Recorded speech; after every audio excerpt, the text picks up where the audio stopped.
Kemudian Pak, terkait dengan bendungan Pak, izin saya mau sampaikan begini Pak. Bendungan ini Pak banyak dibangun di zaman Pak Jokowi Pak. Tapi hampir semua bendungan yang dibangun di era Pak Jokowi itu nggak habis dipakai sampai sekarang Pak. Nggak fungsi Pak. Nggak ada jaringan irigasinya. Saya izin bukan menyalahkan Pak Menteri atau Pak Dirjen baru Pak, jangan Pak. Ini cerita lama Pak. Semua perencanaan, contoh Pak di Bendungan Tanju yang Bapak datangi itu Pak. Bapak bayangkan kita keluar duit 1, sekian triliun Pak. Ada 2 bendungan Pak, sampai sekarang nggak bisa dipakai dan tanahnya bermasalah. Betul kata Pak Dirjen, saya begitu datang Pak, langsung Pak ditumpukin sertifikat sama masyarakat. Saya datang sama PLT Direktur Irigasi, Pak Yos mana Pak Yos? Saya datang sama beliau Pak.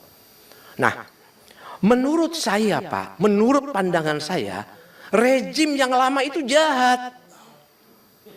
Loh dia bangun itu kan urusan proyek Pak itu Pak. Pendekatannya pendekatan proyek Pak. Juga saya mau ucapkan terima kasih kepada Dirjen Bina Marga karena alhamdulillah juga IJD di Pulau Sumbawa sudah masuk Pak. Terima kasih Pak Dirjen, insya Allah dalam proses teman-teman. Kemudian jangan lupa Pak, kami ingatkan bahwa kami punya satu perencanaan yaitu jembatan Lewamori, yaitu docklingnya dalam proses, review andalnya dalam proses, dan review DED-nya akan selesai di 15 Desember ini Pak insya Allah. Mohon perhatian khusus dari Bapak. Kemudian terkait juga di SR nih Pak, di Cipta Karya. Saya mau ingatkan Pak bahwa kantor DPR kami beserta juga di Sumatera, Sulawesi Selatan dan di Makassar itu kan habis dibakar Pak. Sampai saat ini kita nggak bisa kerja tuh Pak, teman-teman kami di NTB Pak. Nah, saya dengar ini katanya ada proses-proses ulang, saya nggak ngerti lah Pak. Tapi yang saya mohon kepada Bapak Menteri, agar penyelesaiannya jangan lebih dari tahun 2026 Pak.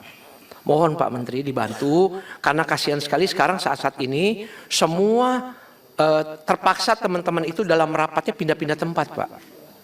Nah kami mohon Pak, karena sudah saya lihat ada anggarannya, mungkin Bapak bisa lakukan lelang dini terkait dengan itu. Kemudian Pak, terkait dengan bendungan Pak, izin saya mau sampaikan begini Pak. Bendungan ini Pak banyak dibangun di zaman Pak Jokowi Pak.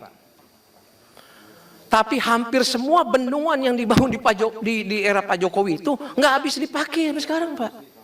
Nggak fungsi Pak.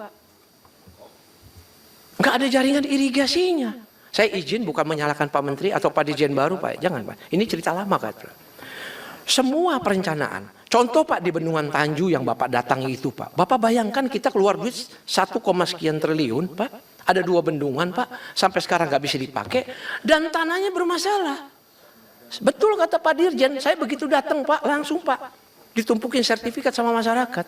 Saya datang sama PLT Direktur Irigasi, Pak Yos mana Pak Yos? Saya datang sama beliau Pak. Nah, menurut saya Pak, menurut pandangan saya, rejim yang lama itu jahat. Loh dia bangun itu kan urusan proyek Pak itu Pak. Pendekatannya pendekatan proyek Pak. Dia nggak peduli itu barang nggak bisa dipakai. Bisa kita bayangkan itu Pak. Di semua tempat izin Pak Menteri, di semua tempat di NTB bendungan nggak ada yang bisa dipakai Pak. Karena nggak ada jaringan irigasinya. Nah ke depan Pak Menteri, Bapak harus selektif Pak. Karena bendungan ini, izin Pak, saya sudah hitung. Pimpinan saya minta batu. Bendungan itu mahal Pak. Bayangan Bendungan Tanju itu habis 1,4 hanya mengairi 2.250 hektar sawah. Kalau Bapak hitung berapa? Belum termasuk jaringan irigasinya. Kecuali Bapak bisa kaitkan bendungan itu untuk 1, termasuk pengendalian banjir di situ. 2, bisa masuk spam di situ. 3, bisa masuk perikanan di situ. 4, bisa masuk untuk pariwisata Pak Menteri. Bisa Pak, ada kenilaian ekonomisnya Pak. Tapi kalau cuma Bapak bangun bendungan, habis itu lagi Bapak bangun irigasinya, coba Bapak hitung Pak, berapa habis uang kita Pak. Belum lagi pemeliharaannya akibat sedimentasi yang begitu tinggi Pak, di bendungan-bendungan tersebut Pak. Jadi saya sekali lagi Pak, ini evaluasi Pak. Saya nggak tahu, tadi Bapak sampaikan ada 15 bendungan yang sedang kita bangun. Apakah kalau bendungan ini jadi nanti, akankah terbengkalai juga seperti bendungan-bendungan yang sudah dibangun itu? Nah ini jadi pertanyaan Pak. Saya yakin Bapak kayaknya lebih sigap dalam proses-proses bekerja dan perencanaan ini ke depan, Pak. Terakhir, Pak, saya bicara prasarana strategis. Pak, tadi rekan saya Pak Abdul Hadi sudah mengingatkan Bapak. Anggaran PS, Pak, itu 24 triliun. Anggaran induknya, Cipta Karya, itu hanya 12 triliun. Tidakkah Bapak berpikir bahwa prasarana ini harus punya balai sendiri, Pak? Sekarang Satker, Pak, gayanya ngalahin Bapak sebagai menteri. Ini sebelah saya Pak Edi nih, dia minta, di sini Pak. Dia bilang tolong ganti Satker PS yang di Jambi. Pak Muklis di Lampung, Pak. Ini ngomong Pak, ngomong ke saya, Pak. Titip jawab, titip omongan. Bapak ganti tuh, Pak. Termasuk yang di NTB Bapak ganti tuh. Pak, mengelola 24 triliun, Pak. Bapak bandingkan dengan Cipta Karya, Pak. Cipta Karya kan punya balai, Pak. Ini 24 triliun, Pak. Bapak serahkan ke tingkat Satker. Ini rasanya kurang strategis, Pak. Jadi mohon Bapak, mohon pandangan ini Bapak bisa Bapak pertimbangkan, Pak. Bisa Bapak pertimbangkan, Pak. Yang berikut, Pak, saya baru sadar, Pak, kalau sekolah rakyat itu ternyata program unggulannya Bapak Prabowo. Saya baru sadar, Bang. Saya sampaikan itu. Saya pikir itu cuma koperasi, MBG, bendungan jaringan irigasi. Ternyata SR ini, Pak, ini programnya presiden strategis dan ada di sarana strategis. Pertanyaan saya, tahun 2026 di mana aja, Pak? Berapa buat NTB, Pak? Itu pertama. Pak Mori bisa dipersingkat. Iya, Pak. Izin satu lagi, Pak. Soalnya ada hal baru, Pak. Tadi belum disinggung sama semua.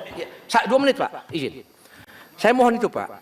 Saya mencatat Pak Menteri dan saya tidak menyalahkan Bapak bahwa di beberapa tempat SR ini gagal tender. Saya mau menyatakan bahwa kenapa ini gagal, ini wajar, ini barang baru. Apa yang terjadi di Maluku Utara, apa yang terjadi di Jawa Timur, di Banten, Jawa Barat 1, Gorontalo, Papua. Pak Menteri nggak usah khawatir, Pak. Nggak apa-apa, Pak. Karena ini barang baru.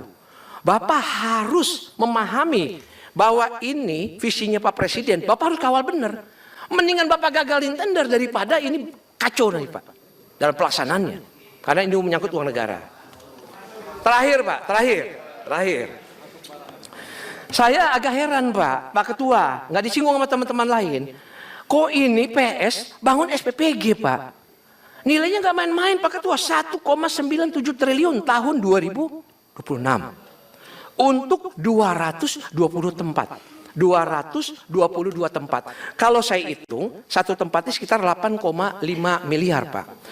Pertanyaan saya sama Bapak, bukankah kalau dapur-dapur itu dibikin secara mandiri oleh orang-orang yang memang mau berpartisipasi? Kalau ini nanti jadi, ini dapurnya buat siapa, Pak? Kan mandiri itu, Pak. Nah, ini kan Bapak buat. Udah gitu angkanya cukup besar menurut saya, izin Pak ya, 8,5 tuh, Pak. Karena kalau kami lihat di lapangan rata-rata orang bangun hanya 2 miliar. Ini 8,5, Pak. Mekanisme dan polanya seperti apa, Pak? Dan ini 220 ini di mana aja? Teman saya sebelah bisikin saya karena dia mungkin bos nih, bos dapur, Pak. Dia bilang, jangan salah kali Pak Menteri ini, mungkin ini untuk 2.222. Saya bilang, masa Pak Menteri salah? Ini 222. Tadi saya dengar Pak Menteri bilang di 3T, di 3T lebih parah lagi, Pak. Ngelayani cuma 100-200 orang, kan daerah terpencil, Pak. Saya mohon penjelasan khusus terkait dengan ini, karena ini barang baru, Pak. Baru masuk nih Pak Ketua. Mungkin ini Pak Ketua, terima kasih. Assalamualaikum warahmatullahi wabarakatuh. Share, like, and comment. Subscribe, share, like, and comment. Subscribe, share, like, and comment. Subscribe, share, like, and comment. Subscribe, share, like, and comment.